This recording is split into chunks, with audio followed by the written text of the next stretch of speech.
And we are live. Everyone, welcome to another episode of Multifamily Strategy Live, joined again by Caleb because we are in Dallas. I am home, baby. Come on now.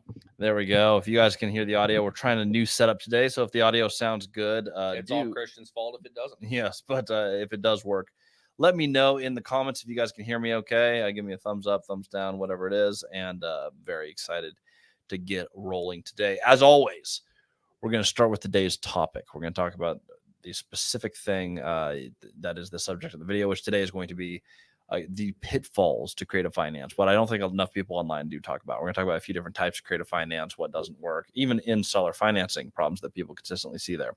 We're getting a thumbs up from Chris, so I think we can be heard. That is always very positive. Chris, thank you for the thumbs up there in the chat. Chris the GOAT. So I know that we are at least live there.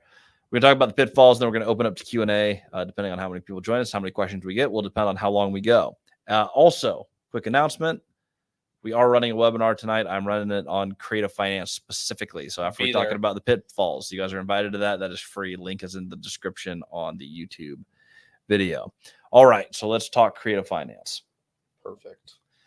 The biggest pitfall, specifically as seller financing, I want to start there because I think that's the one we talk about the most. On seller financing, the biggest problem is the same as your biggest benefit. There are no banks. There is no other underwriter. You get what you negotiate. Now, that's beautiful if you're designing your own deal. You find the deal, you find the perfect debt product, you get something amazing. Now you go ahead, find the equity, close the deal. What happens, though, if you don't know how to underwrite it, you made a wrong assumption, you didn't do the right math, you signed it, everyone said yes. Well, guess what? You still own that deal. You still have that liability.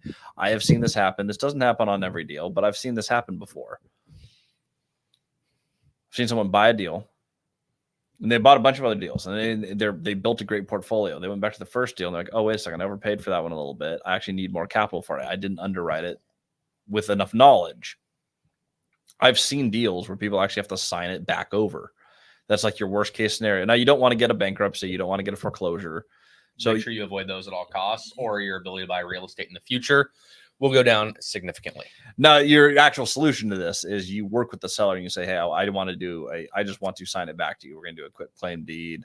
We're going to get the paperwork drafted, and we're just going to go ahead. I'm going to sign it back to you. We're not going to negatively affect our record. Your worst case scenario should be that if you've negotiated seller financing and something goes wrong, you want to give as much heads up as you can to the actual seller. Hey, I think it is looking like I might be in default. What do we want our solution to do? Now, for the seller, they got paid a down payment. So they already got paid. They've been paid on the property. Getting the property back is not usually the worst thing in the world. It's not often what they want. And occasionally they'll come back and they'll even work with you. You might be able to renegotiate. And then kind of caveating here, it's super important to actually be easy to work with here. There was a person in Christian's universe who had, we obviously won't name names, tried to falsify documents and do all this crazy stuff, lost real estate in the process. Make sure you're upfront, you're honest. Transparency is huge. I think, would you agree with this? One of the biggest learning lessons we've had in business overall is just the ability to communicate. Make sure you're just communicating with everybody in your universe, whether that's your broker, your property manager, your investors, your business partner, whoever it might be. Just make sure there's communication. That usually solves a lot of the problems. If you're just in the dark, MIA, and then like some people, then you have all these judgments and all this stuff, you can start going on this death spiral rabbit hole. And that's not the goal for anybody. So before you even get there, just find a way to make people whole and preemptively addressing it. But it's one of the big pitfalls to creative finances. If you negotiate it and you had a wrong assumption or something didn't go the right way, you have the ability to overpay for properties, and you have the ability to negotiate some custom clauses. And if they don't work out the way that you think they will, it could be disastrous. Another way that it's really worked out for me is with Robin Hood Village Resort. A bank might not have approved us just because of the size of the loan and because we didn't have any hospitality experience. How much is your loan there? Loan's $3.5 million. And you guys bought that pretty early on. Yeah, and I think we were worth about. I think we were worth about $2.5 million when we bought it. I don't think we would have got the bank loan. It would have been tough. It would have been tight. And banks, and the bigger thing is banks lend at a really low LTV for hospitality specifically, especially then. Is that changed at all with hotels or anything, or is that pretty much they've come up a little bit with LTVs, but I mean it's just like 70% tops, like 65 is what you'd be looking at. So it'd be a larger down payment. It wouldn't have been a feasible deal with bank debt. We bought it, and it turns out it wasn't the right project. It's doing really well. We actually got all our stuff fixed on Booking.com and Expedia. Let's go. Yeah, we had a lot of fixes to make. We're there, son. Let's go. But we actually did get it fixed, which was really helpful. The problem is creative finance allowed us to get into a project that wasn't the right project for us. And I think a banker or another underwriter would have helped. So the biggest problem with creative finance, at least seller financing, you get what you negotiate. It's the best part. It's also the worst part.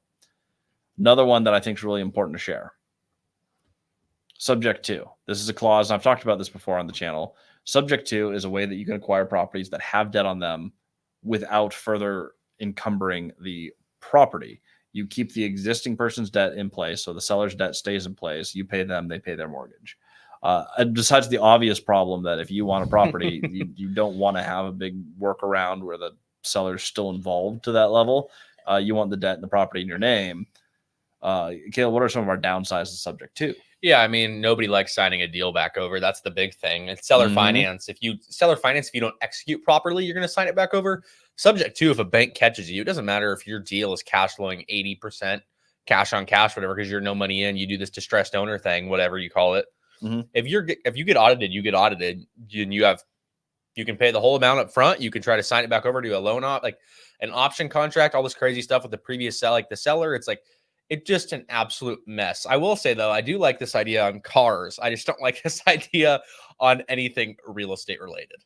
Yeah, if you don't like a vehicle, that's fine, right? I'm actually trying to do that currently. It's a little bit of money, and you're not dealing with these like crazy due on sale clauses, right? A car company is not going to come out and repo the car because it was traded subject to. They're not checking title. It's not. Well, the difference is people are like, oh, why not?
Let's test that. Can anyone hear me? Testing. We started with good audio. Let's see if we can continue it. I got us back on Instagram. There we go. Sorry about that, everyone. For those waiting on the audio, we're back. I have no idea where we left off. Did we talk about subject to and why you can do it on cars and not an apartment building yet? I think so. Let's pick up there though. I like it on cars because there's no title search. You're not gonna get your car repoed because you sold it subject to. People do it all the time. That's fine. On a house, it's public record. It's title. You're talking hundreds of thousands or millions of dollars on depending where you're buying. Multifamily, that's your worst case scenario. Absolutely. Any commercial asset, you're just asking for trouble. Absolutely. Diving into a couple of the questions, by the way, that's the biggest thing. For those in summary. The biggest problem with creative finance is that you get what you negotiate. And I see it done all the time where people are like, well, I was able to close the deal. Just because it makes money doesn't mean it makes sense. And sometimes it doesn't even make money. You do not want to lose the property. You have to buy it where you can buy it, never lose it. You need to know how to underwrite. If you don't know how to underwrite, partner with or find someone who does. Wait, Matthew asked a question here on Instagram. Have you considered other asset classes besides multifamily? It seems like so many maintenance and management issues. I'd actually like to hop in with this. Absolutely. Please do. When I was living in Stephenville for 5-6 months down there, had a great relationship with an owner. Let's call him Mr. Joe. Mr. Joe had an awesome self-storage facility he offered me to buy. It was $5 million. It would have been about half my portfolio at the time. And for me, it's like self-storage could be awesome. One of our brokers, who's actually a dear friend of Christian's, is an incredible self-storage investor. He kills it. There are certain things about self-storage I just don't know that I don't know. I'm going to get into it and I'll be like, I didn't know this expense would be here. This should have been on the T12. I didn't see that. Whatever asset class you decide to go with, the game's the same as far as the relationships go. Just don't pivot a bunch. A lot of these titans in business, if you go look throughout history, have lost most of it when they tried to pivot. And so if you're a self-storage guy, stick with self-storage. If you're an office, I'll pray for you. If you're a retail guy, stick with retail. If you're multifamily, stick with multifamily. That's what I would caveat that with. Yeah. By the way, we have a comment here. Cody's replacement is kind of cute. Not going to lie. So I'm just letting everyone know from Instagram. Caleb is officially single and owns a bunch of real estate. So yeah, let's relax. Yeah, let's relax. Everyone submit your offers. Question from YouTube, which is always great. I can toss up on the screen here. Just joined. Quick question: are most seller finance contracts ones that balloon in 3 to 5 years? I try to buy everything in long-term cash flowing fixed rate debt. I think this is extremely important. That way, every time you buy a deal, you increase your income. Now, if it has a lot of upside and you can increase that, it's even better, which is most of the opportunities that we do. I think I'd like another thing too. I bought in the 3 years, I bought in the 5 year, and I bought in the 10 year. The 3 years coming due next year sometime. There's not a lot of stress with it because I won on price so drastically. That was the only reason I even thought about compromising on that. And I did. If you're not absolutely slaughtering on price with a great debt product and low down, I wouldn't even look at it. I would just at bare minimum 5. And like for me, I bought it 3. I wish I would have done 5. Yeah. The short answer, most seller finance contracts, most of mine are 5 to 15 years. I have a lot of 10-year debt, lot of 10-year debt. I would say that's probably the most common product that I have personally experienced because that's what I ask for. It's one of the great things about seller finance. Sometimes though, if you're saying like percentage wise to answer the question, hard to say because it depends on what you're looking for. It's completely custom. So there is no standard for creative finance. For me, the standard is about 10%. It is totally fine though if you have a deal with a lot of upside, say it's a little lower cash flow, not bankable, but you want to bring it into bank debt. 3 to 5 years can be tons of time if you're trying to do basic improvements to a property to get it into a long-term debt product. The key is having a very clear game plan and a path to get it into long-term fixed rate debt. Don't compromise on cash flow. But as long as you have a plan to get into long-term debt, 3 to 5 years could be more than adequate. Completely agree. And there's the first deal we did in Stephenville, I was asking for 7 for 10. Older gentleman came back, said, I don't know if I'm going to be alive in 7 to 10 years. Can we do less? It was like, okay, we can switch some things around. So it does depend on the pieces, but I would shoot longer. I think that's a really good way to do it. That was really super funny when he came back with that too. That's not what I expected. No, but totally true. You know, it's in his 80s. If you got an 8 at the front of your age number, you're probably not going to last a ton longer. What's a favorable return day one? For me, I think a good return. Again, if you do zero down, it's an infinite return. So cash on cash is not the best metric. On a basic level, if I have something where I'm cash flowing 8% on the money invested, I'm pretty happy day one. There needs to be a way to grow that into double digits. But I found if I'm starting cash flowing about where the return on the stock market would be, you know, people target a 6 to 8% return. If we're cash flowing that right out of the gates, that feels pretty good because as a experienced operator, I know there's a lot of efficiency we can do on the top line and the bottom line to increase cash flow over time. That's not inclusive of appreciation and other things that happen organically as you hold real estate. That's a pretty good metric. I think a better one, debt service coverage ratio. If you can start at or get to quickly a 1.5 DSCR, that is a true metric of cash flow that says after I pay all my bills, this is how much I have left to pay my mortgage and pay myself. If you can pay yourself at least half the mortgage after all operating expenses are over, I think that's a really safe metric. And it also makes a very bankable property. If you ever need to refinance or pull into a different debt product, you're in a more than adequate position at a 1.5 DSCR. Completely agree. And if we can talk about cash flow at that end, but if we're going to talk about overall return, it varies, right? Christian and I are doing a deal currently. Definitely tighter up front. on the back end, the equity multiple is nothing short of gigantic. So when you've been in the game for longer, you can do these different deals. Cash flow is not something you need to compromise on. You need to at least have 6% plus cash flow. If there's a crazy upside in the back end, like Christian said, 8 to 10 is ideal. Oh, I actually really like this comment. Also from FTL Realtor. Thanks, found an 8-unit deal for $2.5 million. Rents are below market. Yeah. Where's he buying at? Miami, if he's Florida, or that's FTL. I don't know if FTL is. Yeah, no, we'll find out. So they're willing to seller finance. Friend of mortgage broker saying most of the seller financing is seeing on deals are short term. I think a lot of people are using seller financing as a bridge product, and this has been really common in the last few years. Sellers want a certain price, deal doesn't work at that price. Maybe there's some upside to get it there, but they're like, it doesn't work now. The interest rates have tripled. So a lot of things that we've seen over the last 2 years have been a lot of 3 and 5 year debt, basically where the seller is giving you a bridge loan. It's basically saying, hey, I would like to be cashed out. I recognize I can't be cashed out at the price I want on today's rates. So I'm going to give you a lower rate and buy you time. And what I think is going to happen is that's going to happen less and less now that rates are starting to go back the other way. They're coming back down. Absolutely. There'll be less of those. I kind of consider it a seller bridge loan. I think there's going to be less of that. And terms will people either just not seller finance, go to a bank because you have a great interest rate, but you could still do 0 down, by the way. You don't need to have the money to use a bank. People will do more creative finance deals utilizing banks, or the seller financing will be longer term again. So you'll see more of that, 5, 10, 15 year seller debt that I'm accustomed to. Good question. Great question. What average interest rate are we seeing? Higher than market rate, currently 6. 1,000% deal dependent. That's the great thing with creative finance. And we've said it a bunch of times on this. We'll say it a bunch of times more. You get exactly what you negotiate. I have a lot of debt between 3 and 5%. I have a lot of debt between 3 and 5%.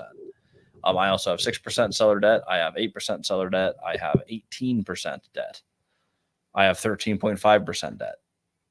It's fallen in all of those. It depends on the deal and what the deal can support. Are you paying an equity multiple out to your investors? Are you just sharing cash flow? There's a lot of variables here. But at the end of the day, there has to be positive cash flow. So there is no standard, but I have found, Caleb, for our seller finance deals, a lot of them seem to come out around 5%. Seems to be the magic number. Yeah, it kind of seems like an easy number. 5%, you'd always set the anchor a little bit lower and you work up to that, especially if you're buying deals on lower caps, which seller finance you can do that have a lot of upside. The last seller finance deal we bought it maybe at a 4 in front of the cap rate, but you had the ability to double rents. So on that, we needed lower cap. That one's super complex, the interest rate, negative AM, all this crazy stuff, but our actual interest rate on that is 5%. Mm-hmm. And FTL does stand for Fort Lauderdale, by the way. That's good. I didn't even realize that. I was thinking Florida. I thought I didn't even see the T in there. Oh, there you go. I was like, FTL. I was like, that's probably Fort Lauderdale. You're saying Miami. I'm like, it's right next to Miami. So we'll see if you're right. But yes, you are correct. Fort Lauderdale. Completely did that on purpose. Yeah. And it basically is saying, yeah, it does look a little bit fishy with it's under market rent, it's over market price. It does sound like it may be an overpriced deal, which is why they're offering seller finance terms. If it's short term, I'd be a no. If you can get it to cash flow on 10-year debt, though, with a great debt product, I can guarantee you one thing: real estate in Fort Lauderdale will be worth more in a decade than it is today. Heck of a lot more. I don't know where the market's going to be in 3 years. I have some guesses, but my guess is as good as the next person's. We do know that in any 8 to 10 year period, markets increase, and they increase by a lot in the long run. Drastically. So that's a long enough period of time where if it's a mild overpay on great terms, 10 years, I'll probably do it. If you're massively overpaying, I mean, you don't want to start out underwater, especially especially newer investors are listening to this. I don't want to start out just absolutely negative on a piece of real estate. That is a brutal, brutal place to be. That's really rough. And it sucks. Yeah. So I would recommend against massive overpays, because you're going to start with a negative net worth. And if you start moving into bank debt and you're worth negative money, even if you're cash flowing, bank doesn't care. They're like, this doesn't make it, it doesn't make any sense. You can't refinance. Why would it doesn't make sense for them? Why would they do it? And the answer is they wouldn't. It's a dangerous place to be, is the long and short of Okay, I got a question here on the Instagram side. Let's go. Thoughts on buying SROS multifamily building? I have no idea what SROS We're is. gonna find out right now. Caleb's looking it up. So, I'm trying to like even guess what that would be. unless he responds quicker. We may. So I will see what happens in the Not chat. not SRO. It says SROS. Single room occupancy housing is a type of low cost housing that consists of multiple single room dwelling units in a multi-tenant building. Oh no. Okay, so I do have thoughts on this. I've seen this done in single family all the time. What is this essentially? In bedroom rentals? Oh no. Yeah. Okay. Yep. Single room occupancy multifamily. Okay. Yeah. Multiple problems with this. One, and it depends on what state you're in. If you're many states like Washington, where I first started, I'm in Texas now. In Washington State, if you're doing bedroom rentals, your tenants in common, there is no way to separate it legally. People try it, but there is no way to separate out the lease so that you can't evict someone from a bedroom. You can evict a tenant per apartment. So if you're looking at like evictions, if you have a problem, you have to kick everyone out. It's a total mess. Police don't want to get involved. It's a larger civil issue. Unbelievably expensive. It can cost. Agreed. I've seen it cost up to $9,000 to process a single eviction on a bedroom rental. You also have a lot more turnover, even on a room by room basis. People don't stay there as long. People want to move out of those and into those faster. It's a more transient population. It's not a hostel per se. It's like, but at the end of the day, putting yourself in their shoes, nobody wants to live in a house where they don't know anybody in a room. That's kind of miserable. Mm-hmm.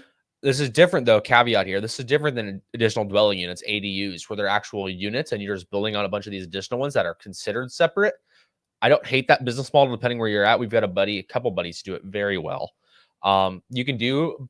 There's just a whole different game to this. I would stay away from what is it, the SROS. Yeah, I would stay away from the single bedroom rental. And at the end of the day, the reason that we do what we do is for stability. We do multifamily. This goes back to that earlier question. I'll post it back up here.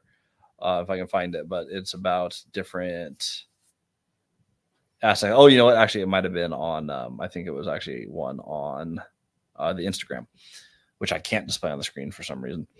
Lame. I know, right? Different asset classes. The reason we do multifamily is because one, it's scalable. People always need housing. People need more traditional housing, and it's stable. I can get people in long-term leases. I can manage it. What you end up with is a management-heavy nightmare. If you wanted to buy a few properties, so say you bought a sixplex and you wanted to max the revenue on it, a room by room rental is going to max the income. You're going to make more money on that. The problem is, as you go to scale, it's a really hard model to scale. If I tried to do that with a 225 unit portfolio, it would be insane. You also aren't increasing the value of that building. A bank's not going to look at a bedroom rental and say, well, based on this net operating income, they're going to underwrite it as if it was multifamily. They're going to use their own comps because they're going to say this is a unusual use. Caveat here: student housing is a whole different thing. We're not even going to start talking about. True. If you like, there's a guy in San Diego, awesome investor. Shout out Chris Luna, does a ton of student housing, and he kills it. If you're looking to do that, that's a whole different business model. But at the end of the day, the principles don't change. How you operate might change. Christian and I have looked into some student housing deals. We never pulled the trigger. Mm-hmm. Banks could look at those differently. But if you're in a city that doesn't have a college and you're 10 miles away from a college, nobody's going to care. Yeah. You have to be in the bubble. Like, for instance, the one that pops in the head is the Baylor bubble in Waco. If you're in the Baylor bubble, okay, this can happen. If you're 15 miles away from campus and sub 10plex in the middle of nowhere, nobody's going to care. Exactly right. Exactly right. Hopping over to Instagram. What do you think of single unit rentals? Are they more difficult to rent? So we're talking like single family, right? I think it depends on the market, right? If you're trying to rent a single family to a mom, father, and children in the middle of a party district near a college, that will be more tough. It all just depends on your markets. It's at the end of the day, it's principles of principle. It's hard to scale. I will tell you that much. If Christian and I bought 50 deals at 40 units, we're sitting pretty. If you try to buy 50 single family houses, we could have done that in one deal. Yeah, there's a lot of different ways to play the game. There's different ways to make money. In my opinion, though, it is impossible to scale as a solo operator with enough houses to have efficiencies. You lose so much. You can generate the same top line revenue, but it's the bottom line revenue. You condense so many expenses when you have one roof to pay for over multiple units. You have one campus, one ground. So you have all these efficiencies. You lose a lot of efficiencies when you do unit by unit. If your goal is to get to 5 or 10 single family houses, my wife's aunt and uncle. We were just talking about this. Higher income earners. They own some small businesses, and by own small businesses, I mean like franchises, massage MVs, and that sort of stuff. Higher paid. They're not super wealthy. They're wealthy though. They bought 10 houses over their lifetime. Actually, I think it was 12. They sold off 6 of them to pay for both their kids to get through school. It did exactly what they wanted. They got to keep 6, sold 6. They have some rental income that supplements their lifestyle. They like to spend. They like to go on fancy vacation. They were able to pull that off, but they had to both work full time the whole way. If you want to do that, that's fine. They're work hard, play hard people. They came up with a model and investment strategy that worked for what they're trying to do. If your goal is to create financial freedom and create an actual business in this, you are going to run into limitations on single family and single units. I'm not saying you need to buy 100 whatever units, but I found that if you're buying 12s, 25s, 30s, 40s, 50 unit buildings, it is so much easier to stack, scale, and make more money. I was making about, when I was just doing duplexes and single family, I was making about $100,000 a year, fixing up a property or two. And that was it. When I did 138 plex, I made $1 million in one deal. And then I did multiple deals that were making multi-100,000 or sometimes 7-figure deals. I was like, oh, it's not that much harder. It's a lot easier to scale. And you're basically just adding an extra 0 to the numbers, which is much, much, much easier to scale. That's really it. I mean, I think a lot of people, this is when I got started, you kind of put yourself in this box. And a lot of the big channels out there, all this stuff will put you in this box too, of you have to buy a single family. Christian, you can't buy a 38 unit. Caleb, you can't buy, what are we buying right now? 44 unit. You can't do this stuff. The truth is you can, and it's really just a mindset shift. Like Christian said, it's some extra numbers behind it and some extra leases to underwrite. The numbers get bigger. The principles did the same. It's income minus expenses minus your mortgage. Bottom line, making sure that pencils out with what banks are looking for and what you're looking for as a return. If you get that, you go start scaling up. Exactly right. Pete has here in the chat, what attributes do you prioritize in property location? What would be a deal breaker?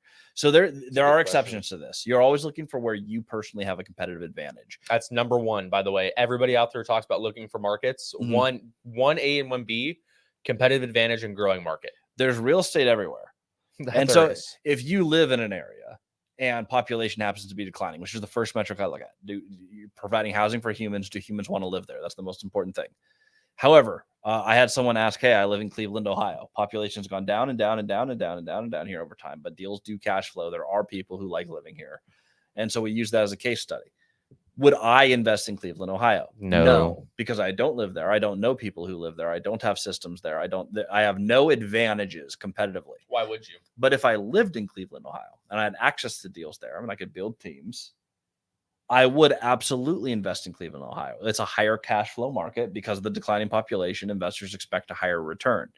You're able to build a ton of cash flow there, and you have the advantage of being able to touch the properties. You can actually be near your real estate. I think that's really valuable. I'm going to plug this in before it loses all its power. But yeah, continue on. What other things would you look for in property location? What do we like about places like Stephenville, Texas? Yeah, so this thing with Stephenville, it's kind of a cheat code for Christian and I, is you have super stable industry and you have a lot of growth potential at the school. In the state of Texas, the third biggest agricultural center is Erath County, which is Stephenville is the county seat of, which is the biggest population driver of. So you're taking a town with college kids, 40,000 people, a county that maybe is pushing 6 figures. And it's the third biggest county agriculturally in Texas when you've got major counties like Dallas, Tarrant, Harris. Can't remember what San Antonio is, Bexar. I can't remember what Austin is. But you got some huge counties and a small little thing. Erath County is killing it. That must be pretty stable. And I've been out there. I've driven by the dairy farms. There's a lot of them. And you have a school that is just shooting through the roof. So you've got the best of both worlds. You've got your firm foundation. You've got your high growth potential. For us, Stephenville's been great. And then, like he said, competitive advantages. We're expanding into other markets close by, whether it's Weatherford, Waco, Granbury, Cleburne, gosh, I don't know, Mineral Wells, Abilene, all these things that are kind of in the geographical area-ish. We have advantages there because we have such a hub in Stephenville. We'll start looking slightly outside of that place. Yeah. I like to see job diversity. I don't want to buy. I love investing in college towns, but I don't want to invest in a college town just because it's a college town.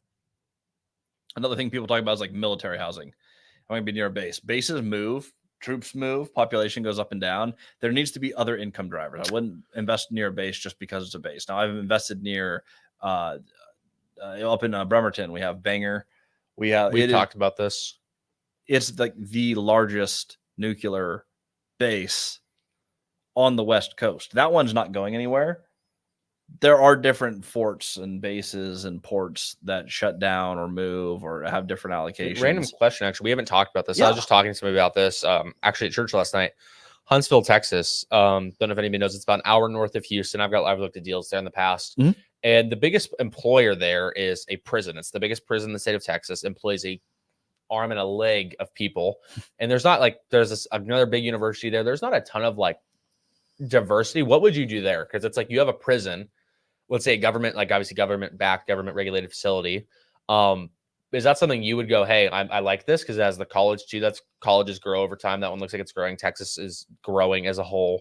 Is that something you'd be like, hey, I'm interested here? Or if you like, I was just talking to somebody literally about church about this, or is that something you'd be like, hey, I'm gonna stay away from? It just depends on the demographics. If population is going up there and there's other people and jobs around all of that, then I would say, yes, I actually do really like this. And like you mentioned, like prison can be big business. And there's a lot of people there's a lot of people go into that. We're also not really good at, in this country, managing our prisons. So I don't see population going down there anytime soon. We're not doing mass releases. They're mostly full, unfortunately. Until we see major change. If I see multiple drivers, right? I see a school that seems to be growing in Houston. Yep. It's like, okay, you look at that school. It's like, okay, it's going up in student count year over year. That means population is growing. Doesn't show up on the census, by the way. They're not all residents. That's why Stephenville looks so small. You don't always see it on the census. Stephenville's total population is about the same. Listed population is about the same as the student population during the school year, which means Stephenville is actually twice the size that you think it is for almost the entire year. Good things to know. So I'm looking at things like that. That's what I like to see in schools. It's the same thing as a city. Population needs to be going up. If you have a big industry, yeah, sure, prison counts as an industry. I'm fine with that. Yeah, I basically said the same analysis. I would just kind of where I thought was my thought process is just seeing how stable the school is, what it actually looks like. Like Tarleton State and Stephenville just went D1. There's literally incentives. They have to grow. Like an instance, I don't know if we've talked about this. Stephenville needs to put in a nicer, brand new, bigger hotel to accommodate the football teams that are traveling in from out of state. If they don't, they have to stay in Granbury 40 minutes away. Like things like that where they are forced to expand and forced to build. If some of these other schools aren't, that's just something to look into too, is what I told the guy. They can stay at our place up in Mineral Wells. If they want to. We'll leave a light on for you. Is that Motel 6? They just got bought out, by the way. Random thing. Oh, really? Oh, yeah. Very interesting. BlackRock sold them. We had a question here about Houston. What do you think of the Houston area market? Houston is super unique. Super unique. It's one of those markets that is neighborhood by neighborhood. There are nice places, and right next to them, there are rough places. Houston has some crime. Houston has some problems. Houston also has big metroplex as well. Yeah, and it has some insanely nice areas. Where you rent is really important. I found the easiest way to navigate that is with a property manager. Now, Caleb and I own a downtown property in Houston. It's a 10-unit building. It's one where it was we actually swapped out partners on it. Caleb had purchased it very, very young in his career. He's still 21. But when Caleb you bought it when you were 19 or 20? 19. Okay, so he bought it at 19 years old. Second or third deal? Third deal. Jeez, you move fast. Deal number 3, right deal, wrong set of partners. Agreed. And they could not put they bought it at a fantastic price, but they bought it with enough money to close the deal, not enough to renovate the deal. That was the only structural problem that I saw there. Caveat going in on that. So we had some money to renovate it. Mm-hmm. We just didn't have enough. And the partners I was working with at the time, no ill will, no hard feelings. Mm-hmm. Just incentives weren't aligned there. Yeah. It's like, hey, there's a profit here, but we have to put in extra money to see this profit. And when there wasn't a will to put in that profit, it's like, okay, we can try to sell it. And then people are just lowballing us on price because it's not a finished project. And once you finish the project, then it's worth more. But until you finish the project, it couldn't be done. So otherwise, you're just selling your existing problems to the next person. Exactly. Right? And you put a little bit of cash into it, whatever. Cool. Somebody's like, I still got to go operate this thing. And it's a quote unquote distressed asset. And it's like, okay, we need to swap out partners and get into the nitty gritty. So as far as Houston goes, I think there's some awesome areas. The one caveat, my insurance doubled last year. insurers hate Houston. Insurance hate Beaumont. Hurricanes. Some people are just ridiculous as far as insurance. Mineral Wells, Texas is I don't even know how far we are from the ocean up there. People told us that was the most ridiculous they said thing it was ever. too close to the ocean. I think we're like 400 or 500 miles from the ocean. I think it's 500. I'm like, where's the water here? That's fine. They actually called me back and they're like, "Oh, we actually looked at this incorrectly. It was the count of roofs and the amount of wind there." Interestingly, insurance, even though it's the same terrain, Erath County does not have the same premiums for wind insurance and tornado as Palo Pinto County, even though they're adjacent counties. So dude, that was insurance just is a thing. Insurance is super interesting right now too. It's like kind of like we're looking at it like how you can get it lower. Like there are certain things, where's deductibles, because if something happens, you're screwed either way. That's a whole different thing. But overall, Houston, I think there's some super cool areas. I have some great friends that live there. Christian's got some family that lives there. There's awesome things about Houston. There are also the 3rd Ward and the 5th Ward exist, which aren't very fun places to visit. When in Houston, that is one of those markets where I would say I love it if you're local. If you're local, you're going to kill it. If you're buying from out of state and you want to invest in Houston, you need to have the right property manager, and you need to have one who can really tell you area by area, because it is one of those very, very specific markets. And I hear a lot of different economists talk about this. It's one of the ones where if you know, you can operate it. And if you don't know, you need to build a team that knows, or you need to find somewhere else to invest. That is the long and short of Houston. I think Houston will continue to grow. I think it is a great market. Well, it's like, what do they call it? The energy capital of the world? Is that what they call it? Well, that's what I heard recently. Actually, I believe it. Because all oil and gas, that's major shipping lanes, all that stuff. There's a lot that goes through Houston. And with Houston, like, my little sister lives there, with her husband. They both have fantastic jobs there. My parents own a house in Conroe, Texas, which is just north of Houston. It's part of the greater Houston metroplex. Harris County MSA. Right there.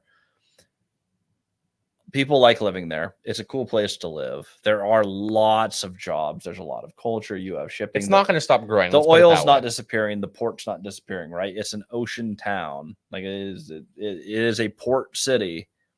And there's a lot of oil industry there. 2 things that are very, very big business. I look at those and I'm like, if you can invest there and you have the advantage or the ability, I like Houston quite a bit. One day we'll manage in Houston. We're a few years out. Yeah, we own there right now. I think if you come back in 24 months, we'll have quite a sizable portfolio managed in Houston. Yeah. Gosh, I do love that. Do love that company too. Apex is starting to take off in Waco now. So, quick plug. You guys are shameless plug. There's no shame in this. If you have a property in Texas, anywhere within like 100 miles of DFW, we will look at managing it. We are expanding quickly, and we are what I found coming from Washington, where it's a lot harder to manage. We slay it in Texas because we're just used to a harder job. I have a team that is just built who are just absolutely killers. And we do a great job on leasing, great job on managing, great job on reporting. And at the end of the day, we provide great places for tenants to stay. Like, we are good at the tenant side, the owner side, the books side, the income side. I think the biggest thing, we are really good. If you're watching this live, you're watching it after, you're showing this to a friend, whatever, we're going to manage your property like owners. I've been through already in my short career a number of bad managers. Property managers suck, for lack of a better term. We know that. We're managing your property like we're the owner. We're not managing it like we're managers collecting a fee every month that could care less. We want to do a good job because it's the pride of ownership. And that's really the difference with Apex compared to everybody else out there, especially in these small tertiary markets outside of the Dallas-Fort Worth Metroplex. Just shoot us a message, Christian or myself. We'd be happy to chat. FL Realtor, who is, by the way, thank you for contributing today. Has a lot on the YouTube today, a lot of questions, a lot of feedback. So thank you for that. Let's go. He's originally from Houston, Goliath of a city. Outskirts are nice and growing so fast. Yeah, it's those big cities. If you can get in the outside of them in the path of growth, that's where you typically get the most appreciation. Dude, what's even wild. My house? Like, I'm in like the fastest growing area of Dallas. What's wild? I was about to bring this up. Roanoke, Texas, which is semi nearby, not really. That's basically where I live. Depends. What you say. There's projection in what I think it was 15 years that Roanoke's going to be the center of Dallas-Fort Worth. If you look on a map, you're going to be like, what? You got to get in the lines of growth. There's a reason we like the west side of Dallas-Fort Worth. It's growing west. It's growing northwest. It's growing even northeast a little bit. Plano, McKinney, Melissa up there too. So it's just understanding where the growth is. And as a whole, if you're in the Houston MSA, if you're in the Dallas-Fort Worth MSA, you're probably going to be better off than not. I don't know enough about San Antonio, and I am disgusted with Austin. So that's a whole different ballgame there, but it's getting growing areas. Oh, here's an interesting one. This is over on Instagram. Wanting to get into my small town market, 25K people. Currently in 2 larger syndications out of state. Worried it'll be hard to syndicate here. Would you recommend starting with small partner JV, etc., versus larger syndication? Absolutely. Absolutely. There are, and I am one of the people who has the ability to syndicate. I think I have an advantage, right? We talk a lot about this, actually. I have a YouTube channel that has 111,000 subscribers. I thought it was 17. Was it? I thought it was 117,000. No, I think I'm on the 111. I'll double check it. Maybe I have more than I thought. But I don't think so. I check it pretty regularly. I'm pretty proud of the. I'm pretty proud of check. Let's go. Pretty proud of what we've accomplished. Shameless plug. but it's still. I mean, I have a mid-sized YouTube channel. We have, and again, a mid-sized Instagram. But I have a lot of publicity. I do a lot of speaking. I've been on Bigger Pockets many times. I have a platform where raising capital is easier for me than others. I have chosen not to syndicate very specifically. One, I don't think the incentives line up with the outcomes. I'm paid upfront to buy the deal, regardless of how good of a deal it is. I'm paid when we sell the deal, regardless of how well we did. Acquisition, disposition, management fees. Syndication has too many fees for me. There's too much of I get paid regardless of how good I am. In a partnership, we are all stakeholders to. I also find in our partnership structures, I get astronomically more equity. I'll hold on a deal where I put $0 in.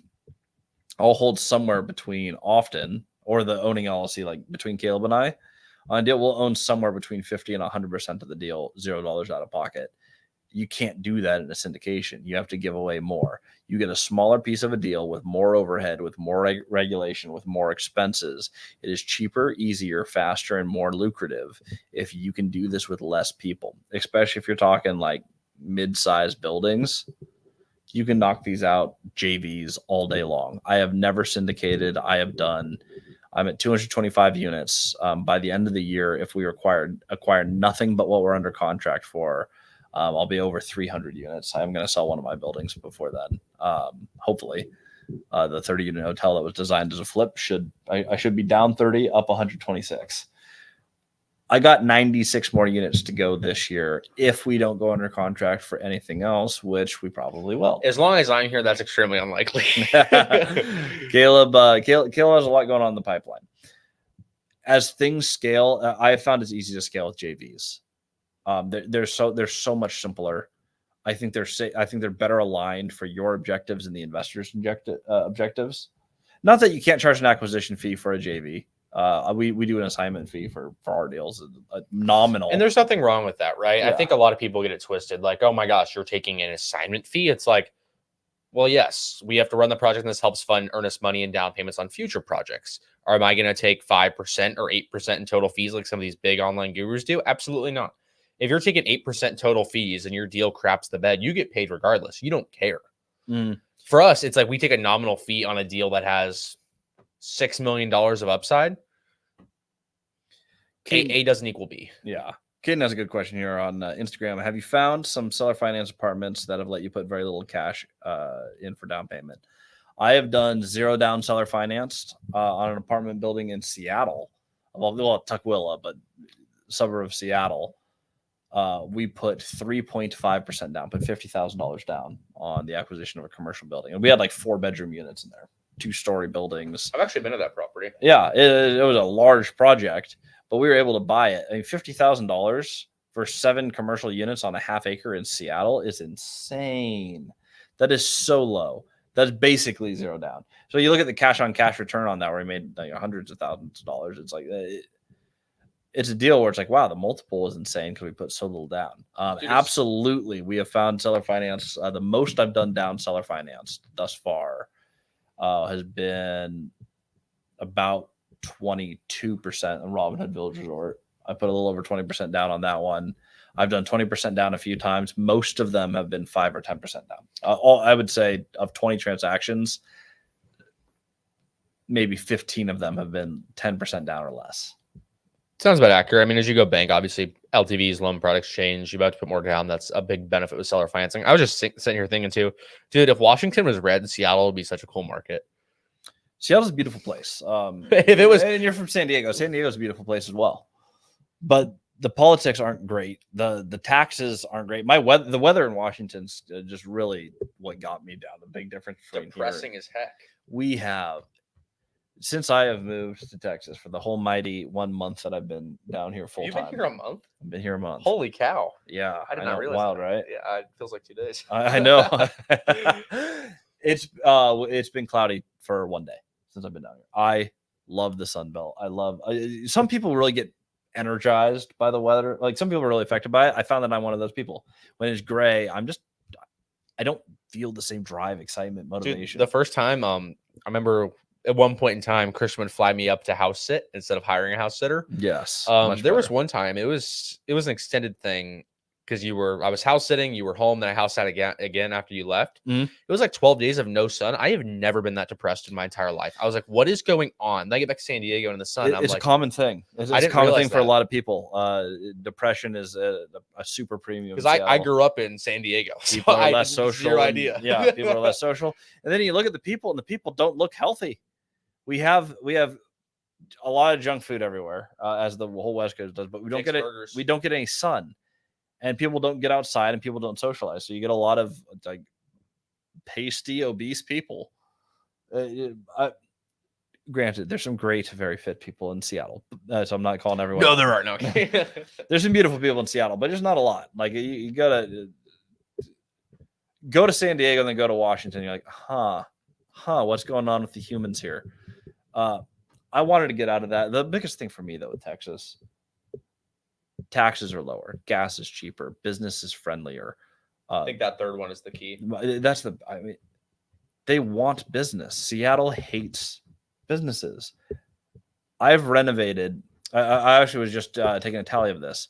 I've done on buildings that we acquired where we already had an issue, and even in some of our buildings in Texas, but in Washington State and Texas, we have done, I think it was 14 units that had bed bug infestations that we fixed.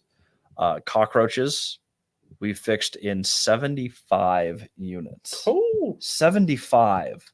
How many did we have? That's individual units. That doesn't count the times where we had to do it multiple times. I don't think that was. Have we had any of that? I don't think we had a single cockroach. I've done it in. Yeah, I was gonna say, please tell me that's not our stuff. Kind of a cheat to that. I had them in every unit in a 38 plex and every unit in a 30 plex. So right there is 68 of those 75. Like most of them were in 2 large acquisitions. That makes a lot more sense. But we've cleaned up sincere problems in these towns. So like the stuff that we do, we provide better housing for people who need it. We buy things. I bought nice properties. I bought slummy properties and made them nice. But a lot of what we did in Moses Lake, Washington, Cody Davis and I, is we fixed up the worst of the worst properties and we made them excellent. I just posted a picture on Instagram. My last post, like seriously, check out my last post. Cody did this on a building he bought me out of. Gorgeous unit. That is going to be rented Section 8. It's in a building that used to be the worst property in Moses Lake, worse than the 38. What was that? That was a 12-plex on Marina Drive. There was a building worse than the 38. It used to be next door to the food bank, so there's homeless milling around all the time. I mean, literally next door. They share a parking lot. They have since moved. Kind of funny enough, closer to my 38, but used to be the worst area. Cody bought that. He bought the 15-plex across the street. He's probably going to buy the 5-plex next to that. He bought both sides of the street. He cleaned them up. And how does Washington State reward us? They tax the daylights out of us. They make evictions close to impossible, though we are still 23-0. Really, really hard to operate. You come to Texas, it's reasonable. Now, are we still good landlords? Do we give people more than our required notice? Yes. Absolutely. We actually run very similarly to how we did in Washington. Extra notice, extra regulations, better renovations. But having that massive standard on us all the time enforced by the state, it makes it really cost prohibitive to want to do renovations. Just why would you? Like, I get the end of the day, if you don't care and you're not a follower of Christ and you don't care about getting people a decent home to live, why would you? Can you give details about the Stephenville deal? What was the structure of the deal? How many partners? So we've done 3 deals in Stephenville. Well, we've done two in 4/5 deals. We're funded, ready to go, done with due diligence for the 44. The most recent one. The most recent one, 44 units. It is 55 plus LIHTC deal. So it's section 42, rent restricted property. We won on price like we've never won on price. $1,850,000 for 40 units in our favorite town that we already own 51 units in. JV, I don't like a lot of partners. I usually only limit it to like maybe a team of 4 max. This one, we're coming in with 3 investors, and Caleb and I, so we have 5 people on the team. Well, technically 6 partners if you count the CHDO, but and the government program, you have to have a nonprofit that owns 1% of it because that's the law. They don't do anything. They actually explain to us how they don't do anything. We pay them to be a partner, and that's all they do. They own 1% of the deal. So minus the silent government entity that does actually nothing and acknowledges they do nothing, 99% of the deal, we went with 5 people. I had an investor we really wanted to work with, and he was willing to put in half the money. And he was going to liquidate retirement accounts to do that. And I made the call just like, hey, I don't want you to put every single dollar into this deal. We can do more deals together on a risk basis. Not that I haven't done that. I put my last dollar into the 38. I've been there too. But he had enough money where I'm like, it's a $540,000 raise. Let's do 180. Let's bring 3 people in at 180 each. Spread the risk out. And a lot of these people have more money. It's like, let's do a second deal. You can never guarantee. I've never had a deal go sideways personally. I've never had a deal go completely sideways. But I don't want the deal that goes wrong to have someone's last dollar in it. I'm not comfortable with that as an investor. And so as a human being, just no. It's not a responsibility that I wanted. So we made the decision to structure in a way where we're able to defer people's risk over either multiple deals or they can buy their own deal. I don't want someone's last dollar, even a high income individual. I don't want their last dollar. It's not a best practice. So we ended up going 3 shares of 180 for our capital raise for 51% of the total deal. Yeah, 17% equity each. Yep. Which we're going to turn. We did a math event on this recently, actually. Check it out. I'm actually going to post that later. I just finished editing it, so it's not posted yet. I'll actually post a recap of how we did our math on this. They're going to make on a $180,000 investment. It's a long hold. It's going to be probably a 9-year hold, to be honest. 6 to 9 years. They're likely going to make $750,000 to $1 million on a $180,000 investment. There's a lot worse deals. You have to wait almost a decade, or up to almost a decade.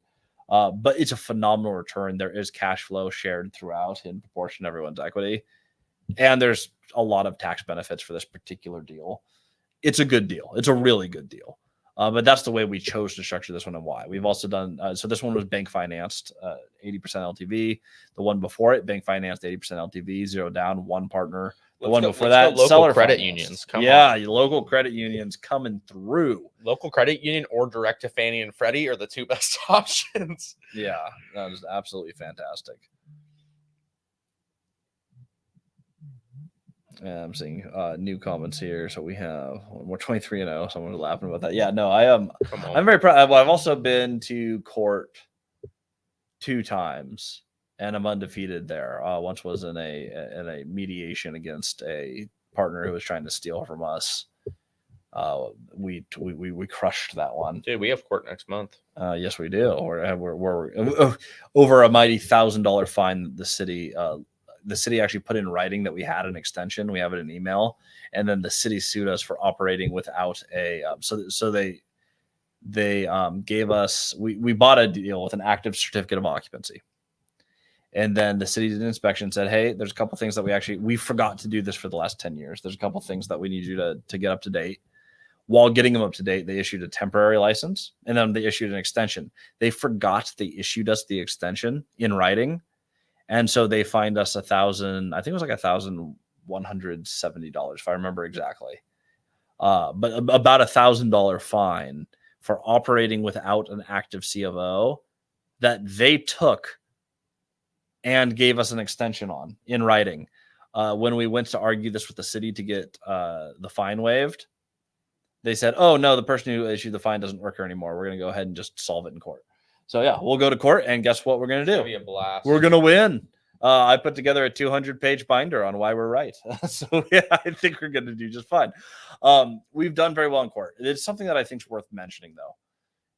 If you go into real estate, there's a lot of legal. There's documents on ownership. There's title. There, if you buy enough real estate, there will be disputes. And while I do like to, if you talk about every court showing I've had, I'm 27-0. While I have a great track record, I hate doing it every time. And when it's the very few times it's been against a dispute with a partner, and every time I've been like disgustingly right, like unbelievably correct going in, it doesn't feel good. It's not a fun. Well, the litigation piece is not fun about real estate. If you get big enough, even friends and family, someone will want to take a piece from you at some point. It's just part of the game. I think too. It just we can even wrap up on the note. I don't know how much time we have here. I think we pretty much got through the questions. Well, let's wrap up on this. We'll wrap here.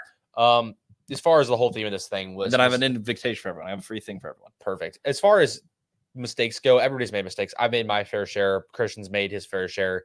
You're going to make mistakes. You're going to lose money. I hate to tell you that in real estate eventually, especially if you're going alone and you don't know what you're doing. It's not going to be easy. Like Christian said, court sucks. This is my first real court showing. And it's over 100. There's over $1,000. And it's really like, it's not like the end of the world. Oh my gosh, it's $1,000. It's really setting a precedent. Like, we're going to show up. We're going to be there. We're going to win. Mm-hmm. But it's like, if you're getting into this expecting to be some super passive investor, probably I don't think this is for you. It's if you're trying to really get out of your 9 to 5 and go take it by the reins and make a full-time job eventually and go for it. I would say that's it. Not even making a full-time job, to be quite honest. You can be pretty like eventually, but it's not going to be easy. It's simple, not easy is what I would say. Kind of a long point longer. Yeah, I know, and I absolutely agree with that. I absolutely agree with that. Okay, invitation for everyone. Let's go. Invitation for everyone. If you guys have enjoyed today's episode, appreciate that. If you guys hated it, then, I appreciate that too. Whatever. Just hit the like button for me. Let someone else try to enjoy it next time. I appreciate that. I've got 4 likes on this, by the way. So you YouTube people, talking to you, hit the like button. I do have a free thing for you. I mapped out, and I spent a lot of time on this. I mapped out exactly how we found deals for free, how we are funding them for free. Like, we masterclass on this. And then with all the Section 8 that we're doing, I actually put in our entire Section 8 strategy, which is like 4th grade math. When I went back and looked at this, the things that we bought, funded, and used the Section 8 strategy on, and this is between me and Cody and me and Caleb. So between my core business partners and I, there's been like $4 million of net worth generated just on this in 3 years. Like, I made well over $1 million a year on average doing this strategy. It's stupid easy as far as like the actual math behind it. I'm going to be sharing that on a webinar tonight. It's completely free. If you guys want to register for that, there's a link in the YouTube video. So if you're watching on Instagram, hop over to go to the YouTube right now. Yeah, Multifamily Strategy on YouTube. Check it out. There's a lot of webinars on there that are like a ridiculous sales pitch. This is not like one of those like, oh, and if you want to know the rest of the secrets, I'm going to share literally how I did it step by step. So if that's something that's of value to you guys want to show up, register for that event. That's going to be in an hour and a half. It's like In and Out secret sauce. It's obviously just 1,000 Island. He's going to give away everything. And it's going to be in about an hour from now. So that's 7 Central. I'll see you guys there. See ya.